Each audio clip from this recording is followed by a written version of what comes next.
미국에서 목회를 할 때 저는 YM이라는 선교단체에서 DTS 훈련을 받은 적이 있었습니다. 그때 미국 친구들과 소그룹으로 나누어져서 죄에 대하여 이야기하는 시간이 있었습니다.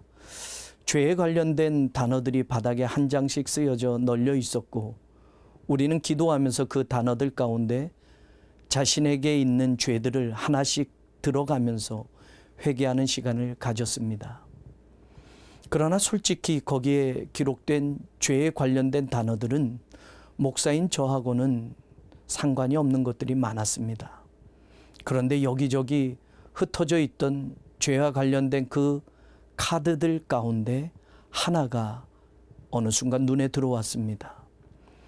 그 단어를 보는 순간 저의 닫혀있던 눈물샘은 터져버렸고, 그 단어를 들고 하염없이 눈물을 흘리며 하나님께 기도하게 되었습니다.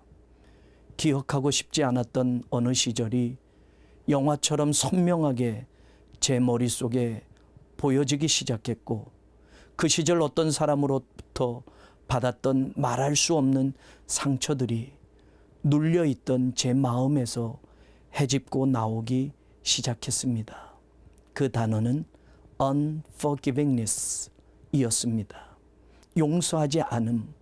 저는 용서하지 않는 것을 그때까지 죄라고 생각하지 않고 살았습니다. 그냥 누군가의 관계에서 생긴 어떤 감정적인 상태일 뿐, 그것이 하나님 앞에 죄가 될 것이라고는 생각해 보지 않았던 것입니다. 그런데 그 단어를 보는 순간 제가 그 사람에게 받은 수년 동안의 상처 때문에 그의 모든 것을 제 나름대로 비판하고 있었고, 그 비판은 결국 그에 대한 미움과 용서하지 않음으로 제 마음속에 남아 있었던 것이었습니다. 그것을 하나님은 깨닫게 하셨고, 그 죄를 고백하며 하염없이 눈물 흘리게 하셨습니다.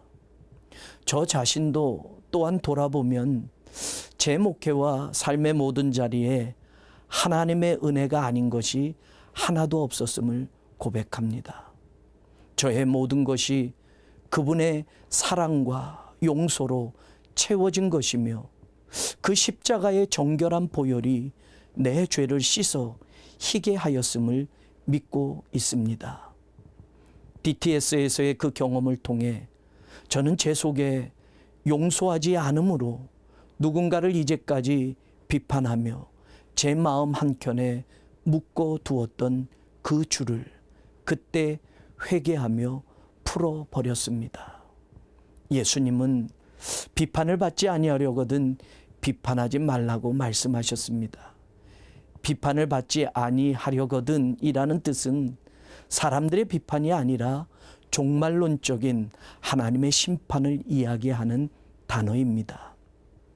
다시 말하면 남의 허물에는 엄격하면서 자신의 잘못에는 늘 관대한 사람, 남이 하는 일에는 비판의 틀을 가져다 놓고 정확하게 헤아려 가면서 자신은 완벽한 듯 외식하는 자들은 마지막 하나님의 심판을 피하지 못할 것이라는 겁니다. 그동안 내 눈 속에 있었던 들보를 빼고 그렇게 다시 보니 용서가 밝히 보여졌습니다.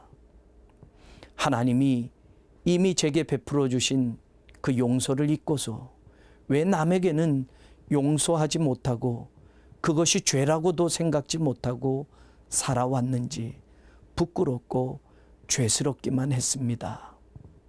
여러분 가운데에는 혹시 아직도 용서하지 않고 마음속에 가두어둔 누군가는 없습니까? 용서하지 않음은 감정의 한 면이 아니라 죄의 한 면임을 기억하고 이제는 용서받은 자처럼 용서하는 사람으로 살아가는 우리 모두가 되기를 소원합니다.